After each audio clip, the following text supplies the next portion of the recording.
Hi there, my name's JC. This is my first video pre-op for vertical sleeve gastrectomy. I will be getting, today is November 16th, I am scheduled for surgery November 23rd, and it's been a long process, 47 years worth actually. However, I have been thinking about it for a couple of years and wasn't emotionally ready. Put it aside. Then my daughter, who is my hero, went through with the bypass surgery, gastric bypass, and it kind of spurred me that and some events that have happened the last couple of years. My aunt passed away unexpectedly, and 2 weeks later, while sitting at work, doing 911 of all things, I got a phone call 2 weeks to the day later that my dad was ill and was being taken to the hospital by ambulance. So, I tried to calm my fears until I could get a partner there to take over and leave to go to the hospital. And when I got to the hospital, I walked up to my family by a neurologist who said my dad had had a stroke in his brainstem and he had bled quite profusely in his head. They tried surgery, and long story short, he passed. But not after 2 weeks of sitting in the intensive care unit with him and my mother in the intensive care room across the hall from him with COPD and pneumonia. And that was kind of the big beginning for me as far as I've got to do something, because that's not what I want for my life as I get older. And so here I am.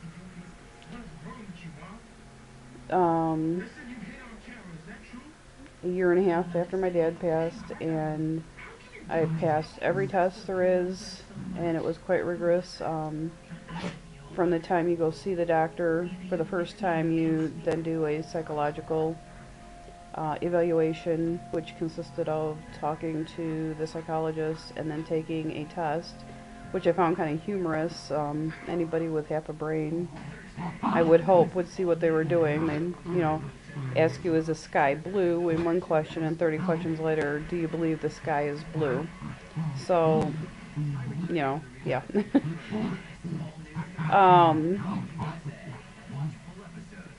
If you're watching this and you're worried about an upcoming psychological evaluation for weight loss surgery, don't sweat it, just be honest. And from there went, wait for the insurance company to say yay or nay. Once they said okay, then I started phone counseling. And then I was trying to remember how I went. Phone counseling. Then I had my first appointment with a pulmonologist, where you had to do lots of breathing pulmonology testing, and at that visit they give you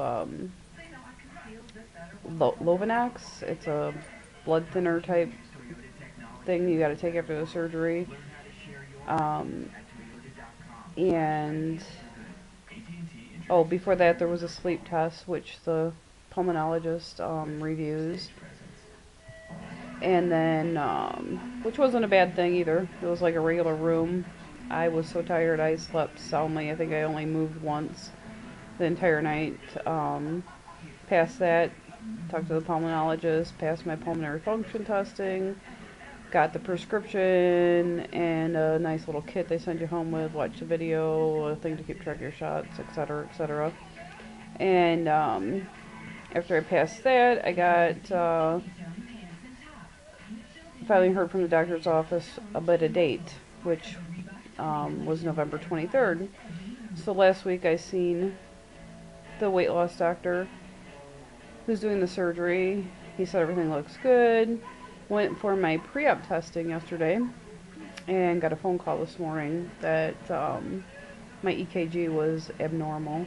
And I kind of laughed because while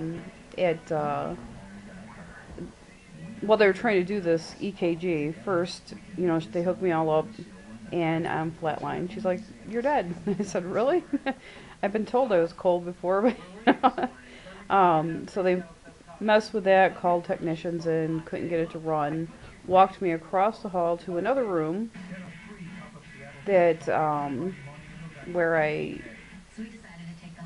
was hooked up to another machine. Turns out that the transmitter where all the wires hook in was the problem, so they put another one on me, hooked up all the electrodes, and ran this like 20 seconds worth of EKG. Well, this morning the doctor's office called and said, "Your EKG has minimal voltage."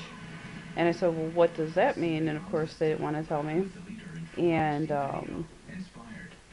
so I looked it up online, the best I could comprehend all that talk, medical talk, and it says it can be a number of things, your right arm and leg not being hooked up properly, which I strongly suspect after all that messing around.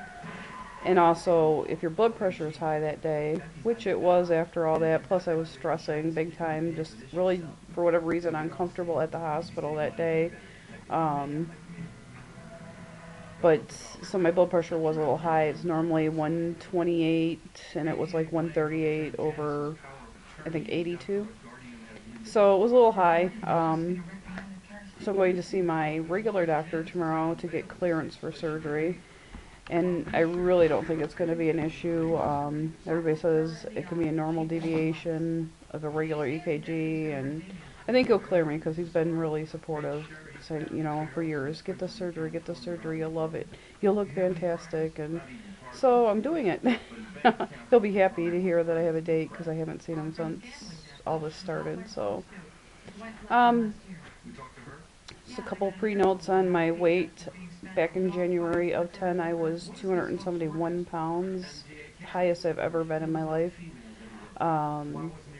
Lost a little bit of weight here and there, wasn't really watching it. Went back to the doctor in July and found out I had lost over 20 pounds just watching what I was eating. And I thought, well, I'm going to get really serious now. And here I am the week before surgery, and I'm down 46 pounds, and that's the lowest I've been in over 20 years. So, yeah, big deal for me. I've never been skinny in my entire life, so I don't know what to expect. I can't envision myself skinny. I'd be happy to get rid of some of this stuff.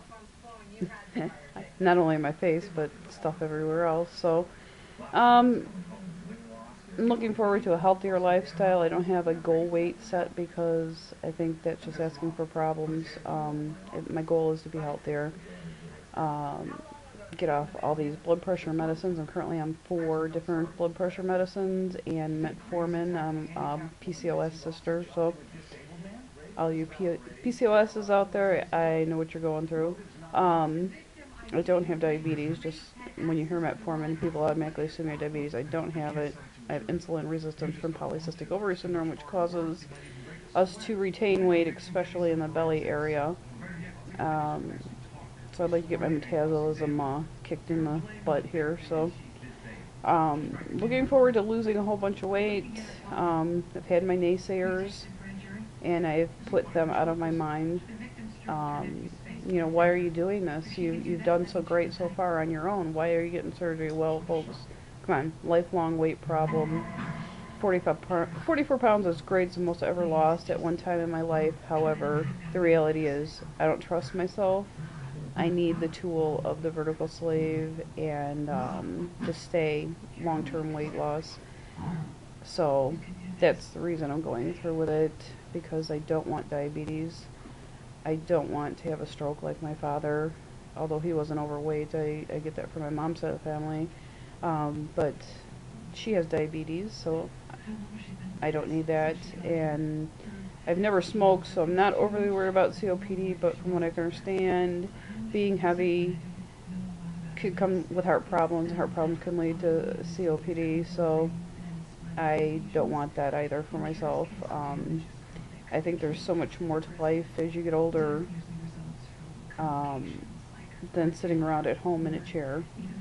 That's not what I want for my life. I see myself out there moving and doing things and getting out there. Um, so I'm going to sign off because I have gone on and on and on for now, but I want to put this video together as A, for myself, testimonial. If I decide to publish this, I will certainly try and keep them shorter. But I think I heard someone say in one of their videos today that it holds them accountable, and so maybe a little extra bit of accountability is good enough reason for me to go ahead and upload these later. So thanks for listening. If I upload this, probably will. But I will check in with you the week after surgery, let you know what it was like, pain-wise, how I'm feeling, and see you soon. Bye.